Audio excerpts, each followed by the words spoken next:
Well, after over a week of uncertainty surrounding A.J. Brown's frustration, number 11 finally spoke to the media with a surprising message about the root of the issues. But are you buying it? Plus the reason Jason Kelce needs to retire for the Eagles to have a chance, and why Brian Baldinger says the Birds are fining Jordan Davis. But first, let's run it.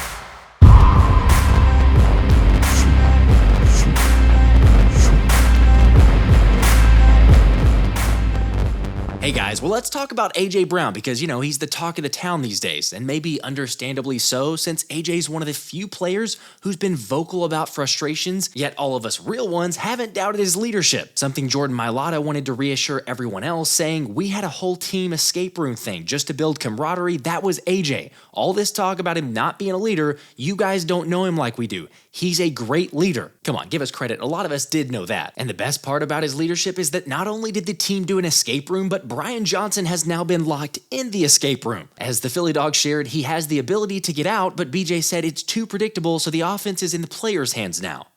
For now, why don't you go ahead and get yourself a flashlight and a can of pesticide. Okay, sorry, it's just that we'd all love a change at offensive coordinator. Well, that is maybe not AJ, who spoke for the first time in over a week about it. You saw my frustration on the field. It wasn't about the play call. It wasn't about none of that. It was about my guy getting banged up. And I'm gonna need Smitty moving forward, And but that was it. I apologize to my teammates today, because they shouldn't have to answer questions on my behalf. I'm a man. I can speak for myself. It's serious to us. You know what I'm saying? And so it comes with frustration because if one man goes the wrong way, a half inch, the play is over. It doesn't work, and that's what happens. And that's what actually happened that last drive. That Brian is getting crucified on the play call or whatever. That second play, if somebody go the left and block a certain person, it's a 30-yard touchdown by Jalen. He runs in. So that's why it's the greatest game that's the greatest game it is today, because it takes all 11 to be on the same page. And one person mess up, the whole play is over with. Just like Brian, he get the wrong end of the stick sometimes when it be us. But because like I said today, the coaches played 0 snaps this year. It is not the coaches, it is us. And so, but like I said, if one person goes the wrong way, the whole play is over with. And as you guys see, it is glimpse. It is highs and lows. It goes just like this. And so that's why I feel like honestly I feel like we are close. We are close to continue to getting better and continue to take that next step. Hold up, look, I appreciate him being a leader, and of course he's not going to go out there and badmouth a coach, especially in front of the media. But as for BJ's calls, and like I talked about on my previous video, I'm not sure this play design was one block away from a 30-yard touchdown. And granted, even BJ and all of his shortcomings knows they need to get the ball to number 11 more. We didn't run a whole bunch of plays. He had, I guess one catch.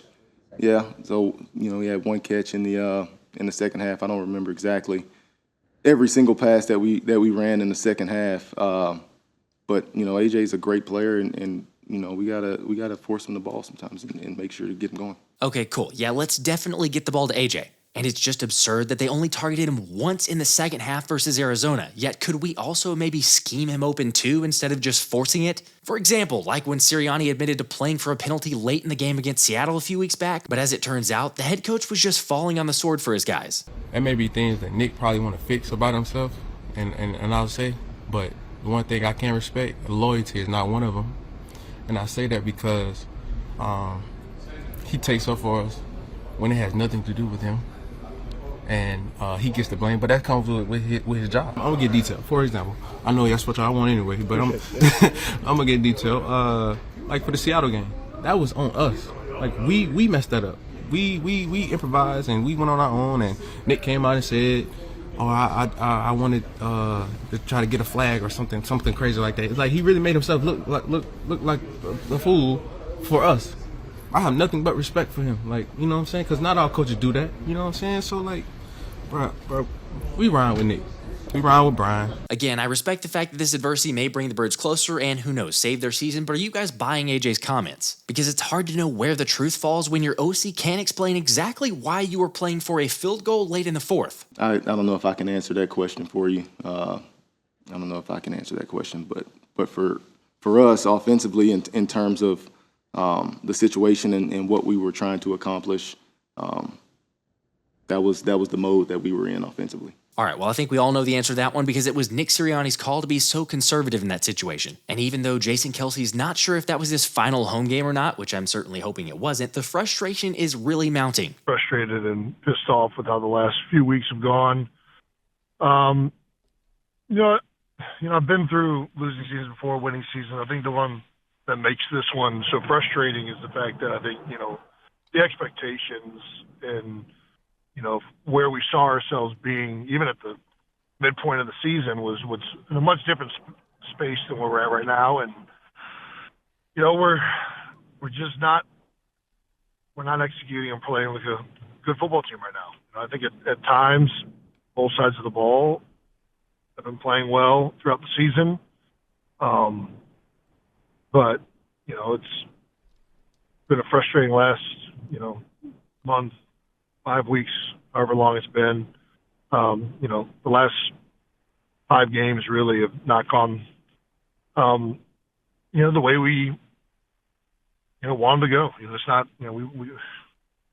we obviously had a great start to the season, but we're not executing well across the board.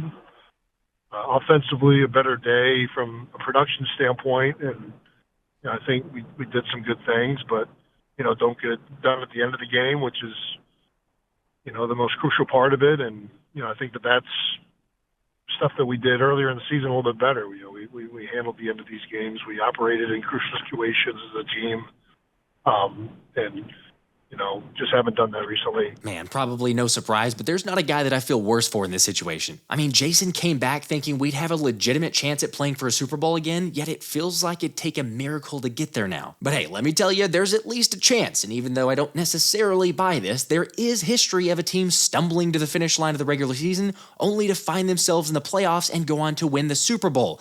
That being the 2012 Ravens, which is why personally, maybe Kelce should just publicly announce his retirement with an ultimatum of sorts. Since remember, that's what Ray Lewis did right before the playoffs in 2012, and something definitely seemed to click, as Baltimore went on to handle Andrew Luck and the Colts 24-9 in the wildcard round, which helped jumpstart the momentum, where they then traveled to the 13-3 Denver Broncos led by Peyton Manning, and yeah, we all know that offense was ridiculous. And sure, were the Ravens definitely lucky or fortunate or whatever you want to call it to get a 70-yard touchdown pass to Jacoby Jones with 30 seconds to play? Yeah, plus it even took 2 overtimes to ultimately decide it thanks to a Justin Tucker 47-yard field goal. But they still got the job done. Although as if that wasn't enough, the AFC Championship game featured a trip to Gillette Stadium where Lewis and the Ravens mounted a comeback after halftime to defeat Belichick and Brady to punch their ticket to New Orleans. And then okay, yeah, I'm sure everyone remembers the beatdown the Ravens put down from the start, getting up 28-6 in the Super Bowl before holding on in the final few minutes to win 34-31 in the Harbaugh Blackout Bowl. But the moral of the story is that Ray Lewis was sent riding off into the sunset. So if any of you guys believe in script writing, what would make for a better ending than Jason Kelce getting a Super Bowl win to go out? Who saw that coming?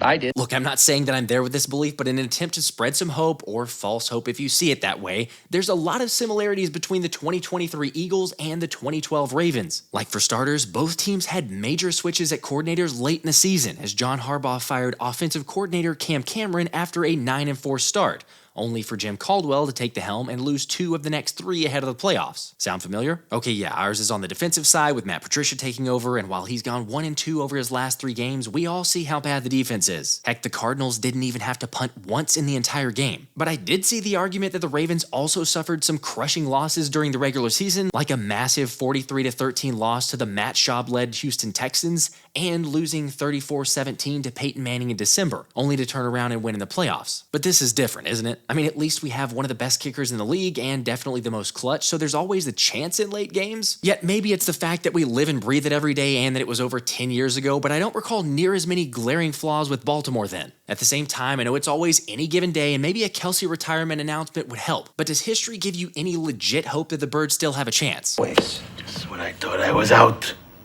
they pulled me back in. Y'all know it's always fly, Eagles, fly, but for those of you in the comments section saying you're not a real fan for questioning this team, it's okay to be critical of your squad and still fully back them. AJ would just say, don't be like the Inquirer's Marcus Hayes, who wrote that the Eagles have a fractured locker room and that a veteran player took issue with Brown's body language. I was actually looking forward to seeing one of the reporters here today because I wanted to ask him a question. I'm still going to state the question because He wrote a story, and I did read the story. It was about he said a veteran said something about me and this and that. So I was going to ask him, who is the veteran, you know, because I know who I am, and I know that's not, you know, you can portray me however you want to portray me, but you know what I'm saying, at the end of the day, like, I know who I am. And so so I try to be careful what I say, because you guys still gonna write it up however you want to write it up. I was a journalism major, like that's your job, you know what I'm saying. So I'm not upset at none of y'all or whatever, but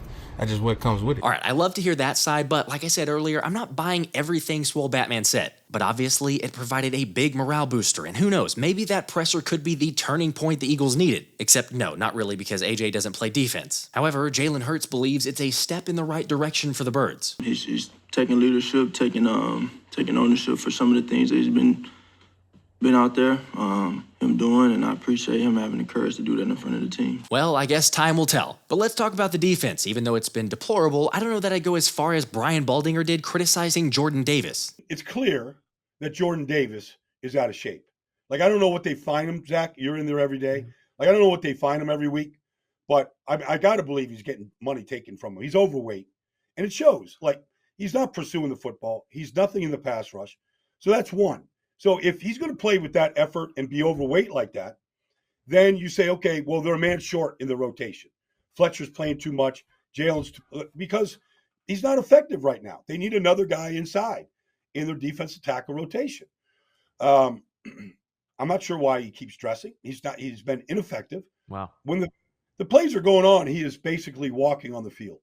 You know, it's bad effort. Okay, first off, it's not like Baldy doesn't have any connections inside the Eagles, so maybe he is hearing something about JD. Plus, if you want to throw on the tape like Shane Half shared, there's multiple examples of him getting washed out by the double team, as well as not being nearly as effective as I think most of us would have hoped for. Yet it's not like JD hasn't been productive all year. I mean, heck, he was one of the more dominant guys in the middle through the first 3 to 4 weeks of the season. And even against Buffalo, when everyone played an ungodly amount of snaps on the defense, I don't think you can say Jordan lacked effort in trying to run down Josh Allen. But yeah, none of us are blind enough to say JD's been playing well, although honestly, none of the defense is, while also being put in terrible spots by the coaches. Which is why I'm with Honest NFL, who said, quite frankly, I don't know whether the characterization of Jordan or the take from Baldy was lazier, because the only way anyone can come to that conclusion is by zooming in through each snap from the tight copy to focus on him only and draw it through that, even though there's absolutely no context involved. Okay, look, I don't think we can deny that number 90 showed up in much better shape this season, because the dude's played nearly twice as many snaps as he did all of last season, including playoffs. So personally, I'm putting the majority of the fault on the coaches for not getting him more rest. Anyway, let me know what you guys think about all this in the comments. Although, while we're on the topic of rest, it feels like we may get several starters a game off, even though Sirianni remained non-committal on the topic. But the good news is that Josh Tolentino reported that DeVonta Smith was seen no longer on crutches and walked through the locker room smiling and saying he's feeling good. Great news, obviously, and even though Smitty has yet to miss a game in his career, my vote would be to sit him and not risk it. Although if you listen to Darius Slay, he thinks the starters should play because it's important for the Eagles to play since they haven't been playing very well and they need to get something going into the playoffs. I don't know, it's 50-50. Like, I can see that, but at the same time, it's MetLife and the potential injuries, and also we've talked about the weather there.